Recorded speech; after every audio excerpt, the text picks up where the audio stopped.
C'est pas entreprendre qui est compliqué. C'est ce qu'il y a autour. Ça veut dire que pour moi, la complexité chez moi, par exemple, quand j'entreprends, c'est de ne jamais emprunter d'argent à la banque. Ça, c'est un challenge. C'est-à-dire comment tu fais pour créer, développer un business où tu n'empruntes rien à personne.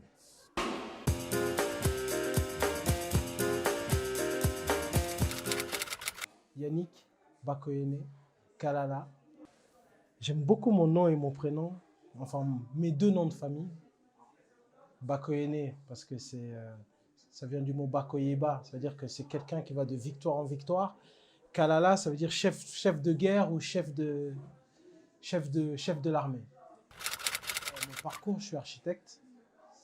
Je suis architecte et entrepreneur parce que j'ai d'autres casquettes. Mon mantra, c'est vivre la vie d'un lion dans le corps d'un léopard. Être un Congolais, mais avec la mentalité d'un roi.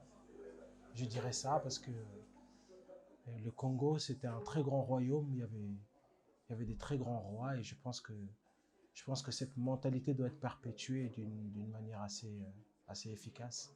Et j'ai envie d'en être l'extension. Migu, c'est du Swahili, qui est une langue couramment parlée en Afrique, surtout aussi chez nous au Congo. Ça veut dire pied. Pied parce que c'est la basket. On va conceptualiser, commencer par la basket et tout commence par un mouvement du pied dans la vie. Donc je pense que c'était vraiment l'expression de dire que j'ose, j'entreprends, mais je vais oser dans tous les domaines. Et pour ça, je fais le premier pas. Et la partie Sud-Kios parce qu'il faut toujours apporter un plus quand on ramène quelque chose.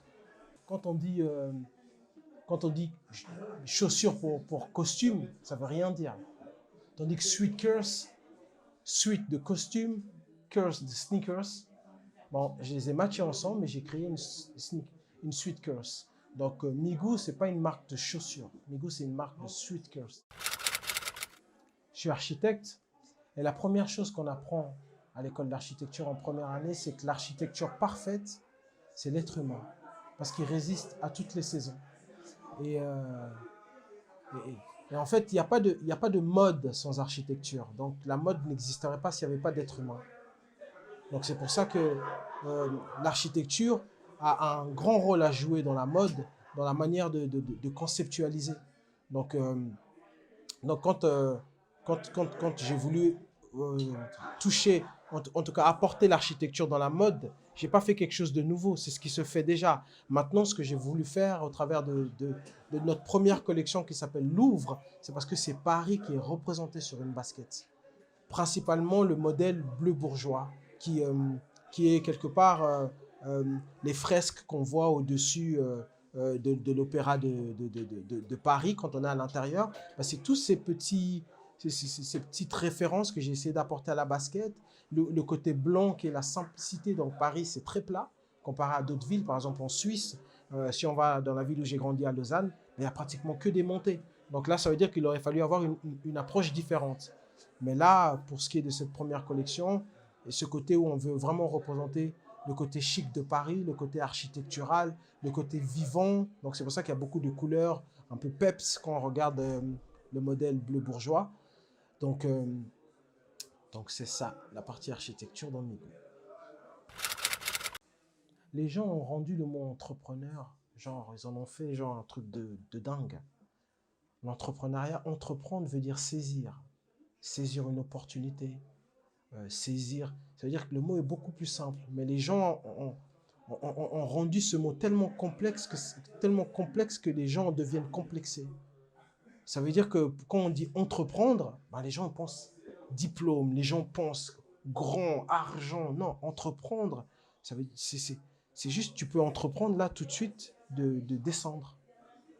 Tu prends les marches et tu descends. Tu saisis. Maintenant, les choses qui vont venir contre toi, ça va être peut-être les obstacles qui vont arriver dans ta descente. Si tu veux aller au niveau du rez-de-chaussée. C'est ce que moi, j'explique souvent aux gens. C'est que ce n'est pas entreprendre qui est compliqué. C'est ce qu'il y a autour. Ça veut dire que pour moi, la complexité chez moi, par exemple, quand j'entreprends, c'est de ne jamais emprunter d'argent à la banque. Ça, c'est un challenge. C'est-à-dire comment tu fais pour créer, développer un business où tu n'empruntes rien à personne. Pourquoi? Parce que en chacun de nous, Dieu a mis des capacités, une capacité bien précise, que si tu l'utilises, c'est les gens qui vont te donner leur argent. Et avec cet argent-là, tu vas pouvoir investir. De base, on n'a pas besoin de la banque. Parce que la capacité existe avant la banque. L'envie, l'audace, comment dire, la création existe avant la banque.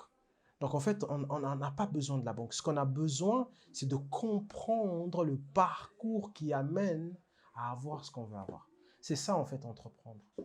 Entreprendre, c'est vraiment de suivre un chemin qui ne sera pas forcément facile, mais le cœur de l'entrepreneuriat, c'est la détermination.